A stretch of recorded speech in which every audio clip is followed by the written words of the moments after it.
ভালোবাসার শহরে অলিম্পিক ফিরছে পাক্কা ১০০ বছর পর। ১৯২৪ সালে শেষবারের মতো অলিম্পিক আয়োজন করেছিল প্যারিস, আর প্রথমবার এই আসরের আয়োজক হয়েছিল ঠিক ১৯০০ সালে। অর্থাৎ অলিম্পিকের দ্বিতীয় আসরেই আয়োজকের মর্যাদা পেয়েছিল শহরটি। সব মিলিয়ে লন্ডনের পর পৃথিবীর দ্বিতীয় শহর হিসেবে তৃতীয়বারের মতো অলিম্পিকের আয়োজক শহর হতে যাচ্ছে প্যারিস।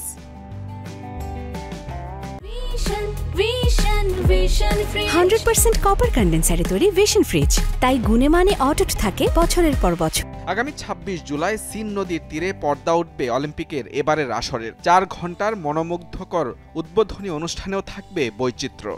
নদীতে ভাসমান ৮০টি নৌকায় বসে সেই অনুষ্ঠান উপভোগ করবেন সারা বিশ্বের ২০৫ জন বিশেষ প্রতিনিধি। ৩২টি ডিসিপ্লিনে ৩২৯ ইভেন্টে লড়বেন প্রায় ১০,৫০০ অ্যাথলেট। অংশ নেবেন সমান সংখ্যক পুরুষ ও নারী অ্যাথলেট। এছাড়া অলিম্পিকের ইতিহাসে এবারই প্রথম প্রাইজ মানি পাবেন অ্যাথলেটরা। প্যারিস অলিম্পিকের ট্র্যাক অ্যান্ড ফিল্ডের ৪৮ ইভেন্টের স্বর্ণজয়ী অ্যাথলেটদের $৫০,০০০ প্রাইজ মানি দেওয়ার ঘোষণা দিয়েছে বিশ্ব অ্যাথলেটিক্স ফেডারেশন। সব মিলিয়ে প্যারিস অলিম্পিক নিয়ে বাড়তি উচ্ছ্বাসা অলিম্পিকে ৮বারের স্বর্ণজয়ী স্প্রিন্টার উসাইন বোল্টের।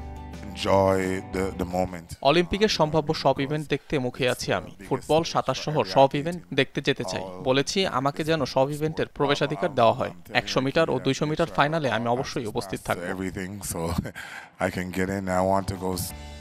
আনুমানিক ৩০০ থেকে ৫০০ কোটি ইউরো খরচ হবে প্যারিস অলিম্পিক আয়োজনে।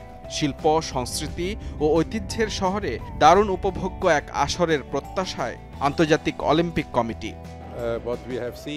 ফরাসি সরকার ও আয়োজক কর্তৃপক্ষ গেমসের নিরাপত্তা নিশ্চিতে সর্বোচ্চ প্রস্তুতি নিচ্ছে। গেমস আয়োজনে তারা আগেও তাদের পেশাদারিত্ব দেখিয়েছে। আমার বিশ্বাস ফরাসি কর্তৃপক্ষ নিরাপদ ও উপভোগ্য এক আসর উপহার দিতে যাচ্ছে। গেমসের ৩২টি ডিসিপ্লিনের মধ্যে ৩১টির জন্য প্রায় ১০ লাখ টিকিট বিক্রি করবে আয়োজক কমিটি। টিকিট কেটে উপভোগ করা যাবে না শুধু surfing event. Mujrabin Tarek, Jamuna sports.